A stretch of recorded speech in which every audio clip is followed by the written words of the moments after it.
بات کیا ہے میں آج ہم بات کر رہے ہیں پاکستان میں موسمی تبدیلی کے اثرات پر، اور اسٹوڈیوز میں ہمیں جوائن کیا ہے ڈاکٹر شفیق احمد کمبو نے۔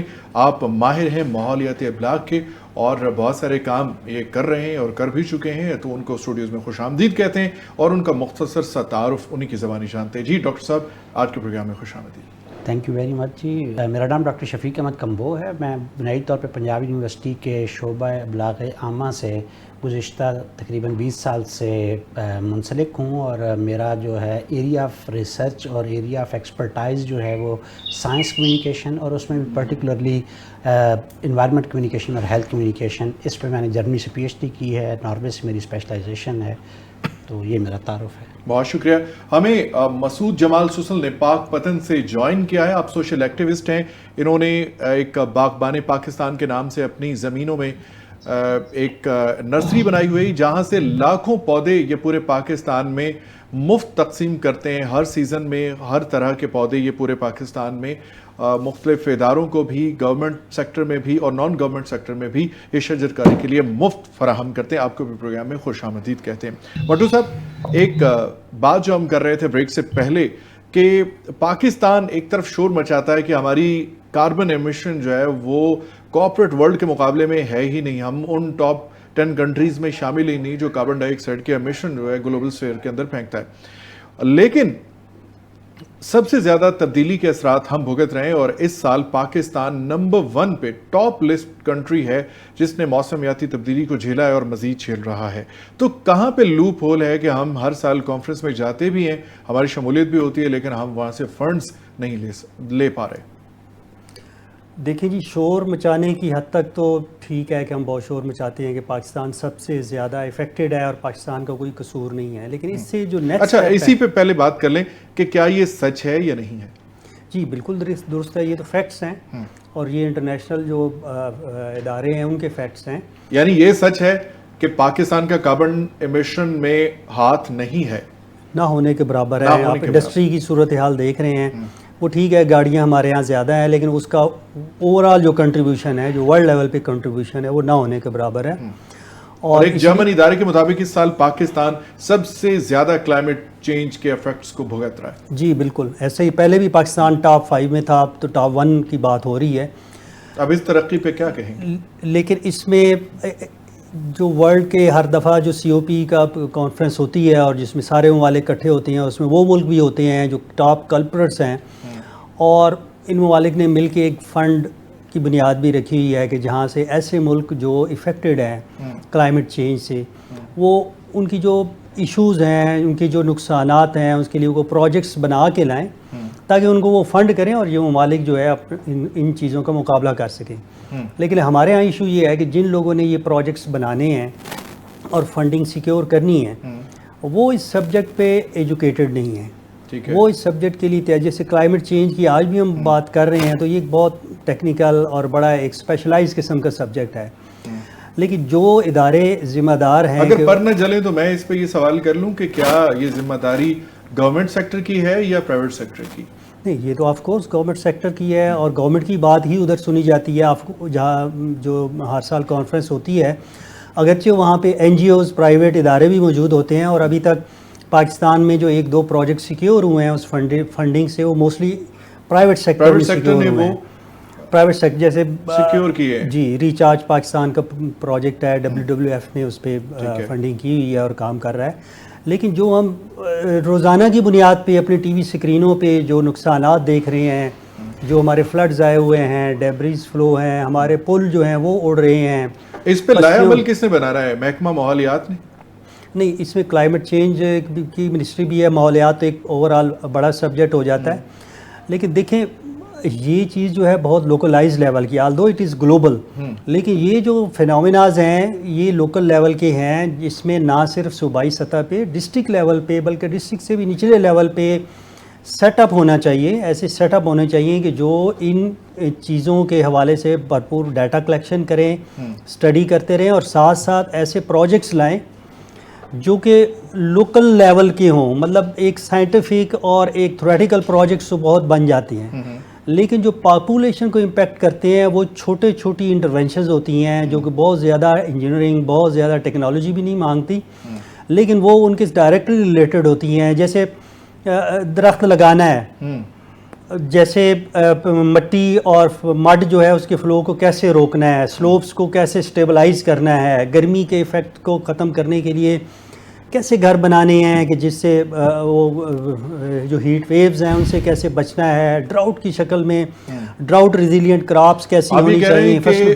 گاؤں کی سطح پر, چھوٹے شہروں کی سطح پر چھوٹے چھوٹے پروجیکٹس جو ہیں وہ ان کو انٹروڈیوس کروایا جائے اور اس کی اویئرنیس دی جائے, عوام کو انکلوڈ کیا جائے, سوشل موبلائزیشن کی جائے, جو غیر سرکاری تنظیمیں ہیں ان کو. اور جب تک چونکہ عوام کی جب تک شرکت نہیں ہوگی بڑے بڑے پروجیکٹس تو بن جائیں گے لیکن وہ ان پروجیکٹس کا امپیکٹ وہ لوکل لیول پہ نہیں ہوگا, نہ ہی لوگ ان میڈیا اسکرینوں پر اور پالیسی کے کاغذوں کی شکل میں موجود رہے گا لیکن زمینی حقائق اس کے مختلف ہوں گے, وہ نہیں ہوں گے. اور جو لوگ پروجیکٹ بناتے ہیں ان کی کیپیسٹی بلڈنگ بہت ضروری ہے. دے شوڈ انڈرسٹینڈ کہ کلائمیٹ چینج ہے کیا, اور ہم نے جو فنڈنگ اگر سیکیور کرنی ہے تو اس کے لیے جو پروجیکٹس بنانے ہیں ان کا پریپریشن لیول کیا ہونا چاہیے. کیونکہ ہم ایسی بات کو یہیں سے آگے بڑھائیں گے. آپ نے ابھی مڈ فلو کی بات کی اور سوات میں اور ابھی تھک جو علاقہ ہے بابو سر کا, وہاں پہ بہت بڑا سیلاب آیا, گاڑیاں بہہ گئی اور مڈ فلو بھی ابھی چل رہا ہے, اس پہ بھی بات کریں گے. ہمارے ساتھ ڈاکٹر شفیق احمد کمبو ہیں, ماہر ہیں ماحولیاتی ابلاغ کے, تو ان سے پوچھتے ہیں اس سارے معاملے کو وہ کس نظر سے دیکھتے ہیں, اور آپ کا بھی خاصا تجربہ ہے ان کاموں میں, آپ بہت جگہ پہ سرو کر چکے ہیں, تو آپ ان سارے معاملات کو کس طرح سے دیکھتے ہیں؟ پاکستان جیسے اب شکار ہو چکا ہے, ٹریپ ہو چکا ہے ماحولیاتی تبدیلی کے اندر. دیکھیں, سب سے پہلے تو وہی بات کہ پاکستان ماحولیاتی تبدیلیوں سے متاثر ہونے والا دنیا کا نمبر 1 ملک ہے, لہٰذا اس نیو نارمل کو, اس نئے نارمل کو ہمیں سمجھنے کی ضرورت ہے کہ ہم چونکہ سب سے زیادہ متاثرہ ملک ہیں, لہٰذا اب ہمیں نئے طریقے کے ساتھ اس کا سامنا کرنا ہے اس حقیقت کا. تو اس کے لیے ہماری پلاننگ اور اسٹریٹجیز ڈیفرنٹ ہوگی اب. ایگزیکٹلی, اس سے بالکل ڈیفرنٹ ہونی چاہیے ہر ایک, نیشنلی انٹرنیشنلی. جو ابھی بات وٹو صاحب کر رہے ہیں بالکل 2015 میں اور اس کے بعد آنے والے سی او پیز میں ایک international fund loss and damage کے نام سے. تو ڈاکٹر صاحب نیشنل لیول پہ ابھی تک ہم کیوں نہیں یہ ڈکلیئر کر رہے کہ ہم نمبر 1 متاثرہ ملک ہیں؟ وہ ہم نے یہ ڈکلیئر کیا, وہ بھی اس ناچیز نے سب سے پہلے ٹویٹ کیا. ابھی تک تو ہمارے جو عہدے داران ہیں, حکومتی ذمہ داران, ان کو پتہ ہی نہیں تھا. سب سے پہلے میں نے ٹویٹ کیا because being as a researcher of media studies, میں نے ایک پیپر میں سائٹ کیا کہ پاکستان, کیونکہ میں نے یہ رپورٹ تو 2025 کے مارچ کی ڈکلیئر ہوئی تھی. اس کے بعد پھر ادارے ہلے اور پھر اس کے بعد ہماری شیری رحمان صاحبہ نے میرے اس کو کیا, پیپر کو سائٹ کر کے انہوں نے پھر اس کو کہا کہ انہوں نے اس کی, ابھی 1 مہینہ پہلے کی بات ہے, یعنی ہمارے ہاں جو کوارڈینیشن ہے بٹوین ایکڈیمیا, بٹوین انسٹیٹیوشنز, وہ بھی اتنی ویک ہے کہ اداروں کو بھی پتہ نہیں تھا کہ ہم دنیا میں ہم ڈکلیئر ہو چکے ہیں سب سے زیادہ. تو میں وہی بات کہہ رہا ہوں کہ اچھا, اس کے ساتھ تھوڑا سا اضافہ میں کرتا جاؤں.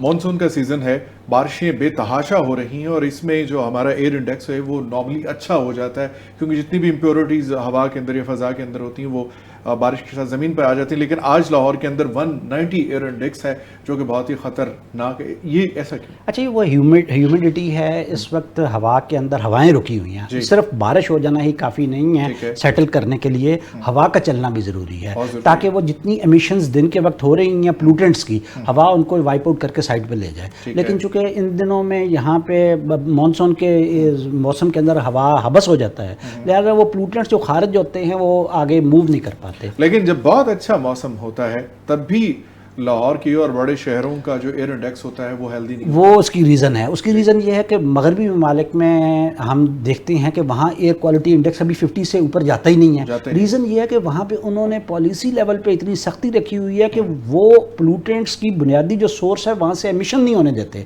انہوں نے گاڑیوں کے اندر بہت اچھا ایمیشن کنٹرول سسٹم لگا رکھے, انہوں نے انڈسٹری کو کمپلائنٹ کیا ہوا ہے. ہمارے ہاں چونکہ ایمیشن تو رکتی نہیں ہے, تو ایونچولی پھر یہ ہے کہ جب آپ نے سورس ہی نہیں ختم کی, ایٹ سورس اگر آپ کم کریں یا ختم کریں گے تو پھر یہ ہوا کا معیار جو ہے مستقل ٹھیک ہو سکتا ہے. ٹھیک ہے. اچھا وٹو صاحب, ہم بات کر رہے تھے سلیب سسٹم کی اور گرین انرجی کی. یہ کتنا بڑا لطیفہ ہے ویسے کہ ہم سلیب سسٹم کو انٹروڈیوس کروا کے تھرمل پاور کو پروموٹ کر رہے ہیں, اور دوسری طرف ہم سب گاڑیوں کو, ہمارے وہیکلز کو گرین انرجی پر لانے کی بات کر رہے ہیں, اور ہم کہہ رہے ہیں کہ ہم زیرو امیشن کریں گے اور ہم سارے گرین انرجی کے سورسز کو ہر جگہ پہ انٹروڈیوس کریں گے. جی, یہ بہت بڑی کنٹراڈکشن ہے پالیسی میں. دیکھیے, جرمنی جو ہے اس وقت گرین انرجی اور جو رینیوبل انرجی ہے اس کے لحاظ سے لیڈ کر رہا ہے. چائنا کو دیکھیں بہت بڑا ملک ہے لیکن انہوں سولر پاور اور گرین انرجی پہ بہت زیادہ کام کر رہے ہیں. پاکستان میں بدقسمتی سے ہائیڈرو پاور جو ہے ہماری حالانکہ اتنی اویلیبل ہے کہ پورے ملک کی ضروریات پوری ہو سکتی ہیں. اس کے بعد پھر جو ہماری پن بجلی ہے یعنی ہوا سے جو ہم نے بجلی بنا سکتے ہیں یا سولر سے بنا سکتے ہیں وہ تو اس سے مینی ٹائمز زیادہ ہے. تو بجائے رینیوبل انرجی کے یہ سورسز یوز کرنے کے ہماری 70% جو ہے پاور وہ جنریٹ ہو رہی ہے تھرمل پاور سے. ٹھیک ہے. اور وہ بھی ایسے تھرمل پاور سے کہ جو باہر سے آتا ہے, جو تیل آتا ہے, جو کوئلہ باہر سے آتا ہے. تو یہ نہ صرف گرین ہاؤس گیسز میں کو کس سچویشن کو اور زیادہ ورس کرتا ہے بلکہ ہماری جو وہ ظالمانہ قسم کی جو بجلی کے ریٹس ہیں وہ ان میں اچھا یہ بڑی کرٹیکل پوائنٹ پہ بات آ گئی ہے, بجلی کی ڈسٹریبیوشن, پروڈکشن اور اس کے ریٹس, اس کا ٹیرف کیسے ہوتا ہے. ہمارے ساتھ مسعود جمال سوسل ہیں, سوشل ایکٹیوسٹ ہیں, سوشل میڈیا انفلوئنسر ہے. باغبان پاکستان کے نام سے ان کے پاس ایک بہت بڑی نرسری ہے جہاں پہ یہ پودے لگاتے ہیں, اگاتے ہیں اور لاکھوں کی تعداد میں پورے پاکستان میں پودے مفت میں بانٹتے ہیں تاکہ پاکستان کو ہرا بھرا کیا جا سکے. پروگرام میں خوش آمدید کہتے ہیں. جی مسعود صاحب پروگرام میں خوش آمدید کہتے ہیں. Thank you sir. السلام علیکم سر. مسعود جمال, باغبان پاکستان, اور میرا ماسٹر MBA ہے ایگریکلچر میں. تو سر جو میں کہنا چاہوں گا وہ یہ ہے کہ پاکستان کو مینجمنٹ کی ضرورت ہے. پچھلے دنوں اب میڈم مریم نواز صاحبہ نے 15 ارب روپے مختص کیے ہیں انوائرمنٹ کے لیے. لیکن اب اس کی مینجمنٹ اگر پراپر نہیں ہوگی تو وہ ان کا فائدہ نہیں ہوگا ہمیں پراپر. اس کے لیے 2-3 کام جو اہم ہے نا, شجر کاری ہے. دیکھیں جو شجر دوست ہیں یا شجر کار ایکسپرٹس ہیں ان کی خدمات لی جائیں, ان کو پروموٹ کیا جائے. اب سرکاری نرسریز میں کے لیے فنڈ ریلیز نہیں کیے انہوں نے. اس کے علاوہ جنگل پچھلے دنوں میں نے ہائی لائٹ بھی کیا تھا, ڈل وریام سے 50 لاکھ پودے کی کیپیسٹی ہے, وہاں پہ ایک پودا بھی آپ کو نہیں مل رہا. خود رو اگے ہوئے ہیں جو چند اگے ہوئے ہیں. اسی طرح ہر ضلع میں جنگل ہے. ایک یہ باغات کو جو ہے پروموٹ کیا جائے تو باغات کے ساتھ ساتھ مطلب کہ جنگلوں کو. اس کے بعد جو ہے جو کاربن کا ایشو آ رہا ہے اس میں زگ زیگ بٹھا جو ہے مطلب کہ یہ اینٹوں کے ہیں برکس کے لیے, اس کی نئی ٹیکنالوجی لائی جائے. جو فیکٹریز ہیں ان میں جو ہے وہ پولوشن جو ہے ان کو کم کرنے کے لیے نئی ٹیکنالوجی لائی جائے. اچھا مسعود صاحب آپ نے ابھی بات کی جنگلوں کی کہ ہر ضلع کے اندر جنگل ہیں موجود ہیں اور جہاں 50 لاکھ پودوں کی کیپیسٹی ہے وہاں ایک پودا بھی نہیں نظر آ رہا, خود رو پودے وہاں پہ جنگلی جھاڑیاں اگی ہوئی ہیں. تو آپ کیا سمجھتے ہیں کہ شکوہ ظلمت شب سے تو کہیں بہتر تھا, اپنے حصے کی کوئی شمع ہی جلاتے جاتے. آپ اس کی بڑی ایک اچھی مثال موجود ہے کہ جو انڈیویجولز اس پہ بات کرتے ہیں. تو آپ کو یہ موٹیویشن کہاں سے ملی اور کتنے لاکھ پودے اب تک آپ ڈسٹریبیوٹ کر چکے ہیں؟ سر جب سے یہ پاکستان کے بارے میں پڑھنا شروع کیا نا, اکنامکس پڑھی تھی, تو اس میں پتہ چلا کہ پاکستان کا فیوچر میں کافی سارے پرابلم اس کو فیس کرنے پڑیں گے. تو ہم نے کہا کہ جو ہے اپنے حصے کی جتنا کر سکتے ہیں ہم وہ تو کریں. تو ہر سال تقریباً 3 سے 4 لاکھ پودا ہم تیار کرتے ہیں اور اس میں زیادہ فوکس ہوتا ہے ہمارا فروٹ پلانٹس پہ. اور پورے پاکستان میں کوئی اس کے لیے شرائط نہیں ہے, کوئی فنڈنگ ہم نہیں لیتے, نہ کوئی کمپین چلتی ہے. تو وہ ہم اپنے حصے کی شمع جلا رہے ہیں. اور اس کے ساتھ ساتھ گورنمنٹ کے جو پروجیکٹس ہیں ان کو بھی جو نیگیٹیوٹی ان میں آ رہی ہے اس کو بھی ہائی لائٹ کر رہے ہیں تاکہ اس کو جو ہے وہ ان میں سے وہ ڈرا بیکس سائڈ پہ کیے جائیں اور پروموشن کی جائے پلانٹس کے جو جس کی ضرورت وقت کی ہے. مسعود صاحب دوبارہ آپ کی طرف آتے ہیں, ہمارے ساتھ رہیے گا. ڈاکٹر صاحب ابھی آپ ڈیفارسٹیشن کی بات کر رہے تھے اور وہی بات جو ہے مسعود نے کی ہے کہ جہاں پہ 50 لاکھ پودے کی گنجائش موجود ہے وہاں پہ ایک بھی نہیں پودا. اور حکومت پنجاب کی طرف سے جو مختص فنڈز ہیں شجرکاری کے لیے اس میں ان لوگوں کو شامل ہی نہیں کیا جا رہا جو لوگ آلریڈی لاکھوں کی تعداد میں مفت پودے تقسیم کر رہے ہیں اور ان کو آپس میں انٹر کنیکٹ نہیں کیا جا رہا ہے. جیسے عثمان ٹیچر ہیں, وہ تقریباً 1000 سے زائد پانی چوز کنویں جسے واٹر ریچارجبل ویل کہتے ہیں وہ بنا چکے ہیں. تو اس پالیسی لیول پہ بھی کہیں سکم ہے یا یہ بھی کہیں کاغذوں میں کھپ جائے گا؟ بہت زیادہ سکم ہے. دیکھیں پاکستان بنے ہوئے آج ہمیں تقریباً 77 سال ہو گئے ہیں. ہم ایک ہی جو ہے وہ سنتے جا رہے ہیں کہ جی پاکستان جو ہے وہ ڈیفارسٹیشن کا شکار ہے, ہمارے پاس جنگل بہت کم ہے, ٹری کور بہت کم ہے. اور آپ کو میں سب سے اہم بات بتاتا جاؤں کہ 4% سے زیادہ کبھی یہ بڑی بھی نہیں ہے. وہ کیوں نہیں بڑی؟ کیونکہ ہمارے ہاں جتنی زیادہ درخت ہم لگاتے ہیں ان کو ٹیک کیئر نہیں کرتے اور ایونچولی اس سے زیادہ ہم کاٹ لیتے ہیں. اور پھر حکومت جو ہے وہ اس طرح کے انٹرپرینیورز یا ایسے لوگ جو کہ سوشل ایکٹیوسٹ ہیں وہ اس میں حصہ لینا چاہتے ہیں ان کو بھی انگیج ساتھ نہیں کرتی. خیر درخت لگانا بہت اچھی ایکٹیویٹی ہے، لیکن میں یہاں پہ ایک نئے بیانیے کی بات کروں گا جو کہ بدقسمتی سے یہاں پہ کبھی کسی نے پروان نہیں چڑھایا کہ شجر کاری کے ساتھ ساتھ ہمیں شجر کشی جو ہے اس پہ بھی اتنا ہی فوکس رکھنا چاہیے. درختوں کے قتل کو بھی روکنا ہوگا. دیکھیں اور اس کی وجہ کیا ہے، چونکہ ہمارے یہاں لوگوں کو اس کا پتہ ہی نہیں ہے کہ گاڑیوں کے بعد سب سے زیادہ گرین ہاؤس گیسز جو کہ اس ماحولیاتی تبدیلی کا باعث ہیں وہ درختوں کا کٹاؤ ہے، ڈیفارسٹیشن ہے. Whenever we cut a tree اس کے اندر جتنی اسٹور کاربن ڈائی آکسائڈ ہے وہ ہوا میں چلی جاتی ہے اور ہوا میں جا کے وہ کیا کرتی ہے، حرارت کو اپنے اندر جذب کر کے گلوبل وارمنگ، اور گلوبل وارمنگ کے نتیجے میں کلائمیٹ چینج کا عمل جو ہے اس کو بڑھانے میں حصہ دار بن جاتی ہے. لہٰذا ہمیں اپنے یہاں پہ جتنے بیانی ہیں دو طرفہ اس میں بلندی آتی ہے گراف میں کہ ایک طرف تو آکسیجن کی پروڈکشن رک گئی جی آپ کی، آپ کے ماحول کو جو ٹھنڈا کر رہے تھے درخت وہ رک گئے، اور جو ایکو سسٹم تھا نیچرل اس میں ایک سٹاپ آیا، آبسٹیکل آیا، اور دوسری طرف سے وہی جو ہے اب ایڈورس ہو کے وہ کاربن ڈائی آکسائڈ کی اضافے کا باعث بن رہے ہیں. یعنی گاڑیوں کو ہم کرنا چاہ رہے ہیں کنورٹ ای گاڑیوں کے اندر، لیکن درختوں سے جو خارج ہو رہی ہے کاربن ڈائی آکسائڈ ان کے جلاؤ اور کٹاؤ کے نتیجے پہ اس پہ ہمارے یہاں کوئی کیمپین نہیں چل رہی. لہٰذا ہمارے یہاں محکمہ جنگلات کو، کیونکہ ابھی ہمارے یہاں شروع ہونے والا سال میں 2 دفعہ ہر سال ہم شجر کاری مہمیں شروع کرتے ہیں. شمالی علاقہ جات میں بہت سارے پہاڑ گنجے ہو چکے ہیں، اور ظفر صاحب بھی اس پہ لکھتے رہتے ہیں اکثر. ٹمبر مافیا جو ہے وہ وہاں سے مسلسل درخت کاٹ رہا ہے، اور وہاں جو دیودار، پڑتل، سنوبر اور اس طرح کے درخت ہیں جنہیں کچی لکڑی کے جنگلات کہا جاتا ہے، اس ایک پودے کو تو بڑھنے میں بھی کئی سال صدیاں لگتی ہیں. جی بالکل، جتنے پہاڑی جو پائنس ٹری ہیں ان سب کو لگتے ہوئے بہت وقت لگتا ہے، کونیفر ٹریز.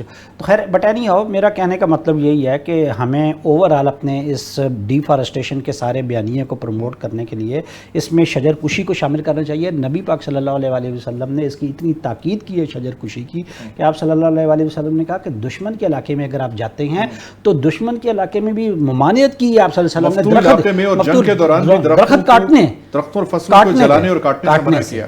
تو اس سے آپ اندازہ لگائیں گے کوئی اس کے پیچھے پوری حکمت ہے، ویلیو تو ہوگی، حکمت ہے نا جی اس کی. تو اس لیے لیکن بٹ انفارچونیٹلی ہمارے یہاں درخت کو جس بے دردی سے کاٹا جاتا ہے وہ ہمارے سامنے ہے. وٹو صاحب، دریائے سندھ کا ڈیلٹا اس حوالے سے بھی صوبوں کے اندر باہمی تنازعات بھی چلتے رہتے ہیں، بہت بیان بازی بھی ہوتی ہے، اور دریائے سندھ کے ڈیلٹا کے مرنے کی خبریں بھی، اور مینگروز کے جنگلات جو ہیں ان کے ختم ہونے کی بھی بہت ساری خبریں آ رہی ہیں. تو اس پہ کچھ روشنی ڈالیں گے؟ دیکھیے جی، جو سندھ ہے پورا صوبہ جو ہے وہ ٹریڈیشنلی دریائے سندھ کا ڈیلٹا رہا ہے، اور ڈیمز کے اندر جو سلٹ جمع ہو رہی ہے عام لوگوں کو نہیں پتا کہ کیا ہے، ذرا اس کے بارے میں تھوڑا سا ہمیں بتائیے. جی، دریائے سندھ جو صوبہ سندھ ہے وہ پورے کا پورا دریائے سندھ کا ڈیلٹا ہی رہا ہے صدیوں سے. جی، دریائے سندھ پہ جو پہلا سٹرکچر بنا، جو کنٹرول سٹرکچر بنا، وہ سکھر بیراج کا تھا، اور سکھر بیراج کے بننے سے 1-2 شاخیں جو دریائے سندھ کی نیچرل فلو کی تھیں وہ بھی نہ صرف کٹ آف ہو گئیں بلکہ دریائے سندھ کے اندر جو پانی ہے اس میں بھی کمی شروع ہو گئی. ٹھیک ہے. اس کے بعد بہت سارے اور پروجیکٹس آئے اریگیشن کے انگریز دور میں، اور اس کے بعد جب پاکستان بنا، پھر سندھ تاز معاہدہ، تو الٹیمیٹلی یہ ہوا کہ دریائے سندھ میں جو 100-150 ملین ایکڑ فیٹ پانی آ رہا تھا ٹریڈیشنلی ڈیلٹا میں سے ہو کے وہ سارا جا رہا تھا، اور وہ ایک نیچرل سیڈیمنٹس لا رہا تھا اور نیچرل چیزیں اوپر سے آ رہی تھیں، وہ ساری رک گئیں. اور پھر ڈیمز جب بنے تو سلٹس اور ان چیزوں کا وہاں پہ جمع ہو کے اس کے بعد جو پانی ہے وہ سلٹ فری پانی نیچے آنا شروع ہوا، اور اس کا بھی امپیکٹ یہ ہوتا ہے کہ وہ سلٹ اور اٹھاتا ہے زمین سے ڈپازٹ کرنے کی بجائے. جبکہ ڈیلٹا کا یہ اصول ہے کہ ڈیلٹا میں نارملی ریورس آ کے سلٹ ڈپازٹ کرتے ہیں، جس کی وجہ سے وہ ڈیلٹا بنتا ہے اور وہاں پہ اس کا پورا ایکو سسٹم اور پوری بایو ڈائیورسٹی ہوتی ہے. اب ہمارے کلائمیٹ چینج کی وجہ سے ایک تو ہمارا بارشوں کا پیٹرن، بارش اور سیلاب کا پیٹرن وہ ڈسٹرب ہوا ہے. دوسرا جو ایک بہت بڑا فیکٹر ہے آبادی کا. آبادی بڑھنے سے نہ صرف پانی کے استعمال پہ دباؤ بڑھا ہے بلکہ ہمارے جو ریور فلڈ پلینز ہیں ان کے اندر بھی انسانی بستیاں آباد ہو گئی ہیں، اور وہاں پہ بھی روڈ اور اسفالٹ کے جو ہیں وہ بن گئے ہیں، کنکریٹ کی جو سروسز ہیں وہ آ گئی ہیں، الیکٹریسٹی آ گئی ہے. اچھا، الیکٹریسٹی کی بات کی، ہمارے پاس وقت چونکہ کم ہے، میں چاہتا ہوں کہ کچھ بہت اہم باتیں رہ نہ جائیں. ہم الیکٹریسٹی کی بات کرتے ہیں. پاکستان میں واقعی بجلی کی کمی ہے؟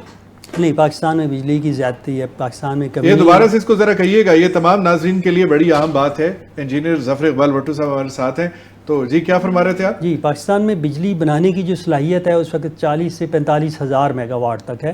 اس کے مقابلے میں ہماری کھپت جو کبھی زیادہ سے زیادہ 30,000 میگا واٹ سے زیادہ نہیں پہنچی. یعنی کہ ہم تقریباً 15-16 ہزار اضافی بجلی بنانے کی صلاحیت رکھتے ہیں. کیپیسٹی ہے ہمارے پاس رکھتے ہیں، لیکن اس سے بھی جو ایک اور زیادہ انٹرسٹنگ بات ہے کہ ہماری جو ٹرانسمیشن لائنیں ہیں ان کی کیپیسٹی اور کم ہے، وہ 30,000 میگا واٹ پہ بھی ٹرپ ہو جاتی ہیں.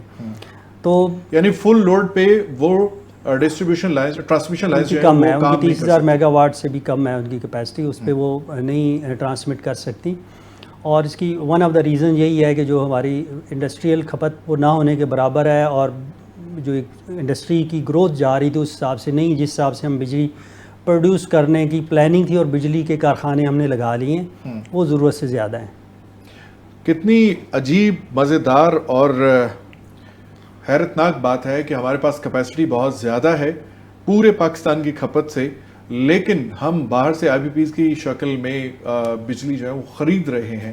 تو آخری بات اس پہ میں آپ کی طرف سے جاننا چاہوں گا ڈاکٹر صاحب کہ پاکستان کے اندر ایک عام آدمی جو ہے وہ ایک تو ڈیزاسٹر کا شکار ہو رہا ہے، مختلف قدرتی آفات کی وجہ سے اس کا کاروبار اور کاروبار زندگی اور اس کا لائف سٹائل متاثر ہو رہا ہے، اور دوسری طرف سے یہ جو آخری وہ کہتے ہیں کہ تابوت میں کیل کے طور پر الیکٹریسٹی کے ریٹس جو ہیں وہ بہت رائز کر گئے ہیں، جبکہ ہمارے پاس پروڈکشن بہت زیادہ ہے. اس پہ آپ کیا کہنا ہے؟ دیکھیں، سب سے پہلے تو میں آپ کو کریکٹ کروں، یہ جو آپ قدرتی آفت کا ہم نے یہاں پہ ایک بیانیہ بنایا ہوا ہے نا کہ جی یہاں پہ قدرتی آفت یا اللہ کا لکھا ہوا اور ہم چپ کر جائیں اس کے اوپر، اس میں یہ قدرتی آفات یا اس سے اللہ کے لکھے ہوئے سے زیادہ ہماری اپنی حرکتیں ہیں، جس کی وجہ سے ہم اس کو سب سے پہلے کلائمیٹ چینج جو ہے وہ ایک اینتھروپوجینک ایکشن ہے. انسانوں نے اپنے ہی گرین ہاؤس گیسز خارج کر کے پہلے اس کو کلائمیٹ چینج کا باعث بنا ہے، اور پھر اپنی حرکتوں کی وجہ سے ہم نے کیا کیا ہوا ہے، ساری ہم نے دریاؤں کے کیچمنٹ ایریا میں آبادیاں بنا رکھی ہیں. ہم جب کوئی طوفان آتا ہے بجلی گرنے کے چانسز بڑھتے ہیں، ہم سڑکوں کے اوپر ویسے ہی موو کر رہے ہیں.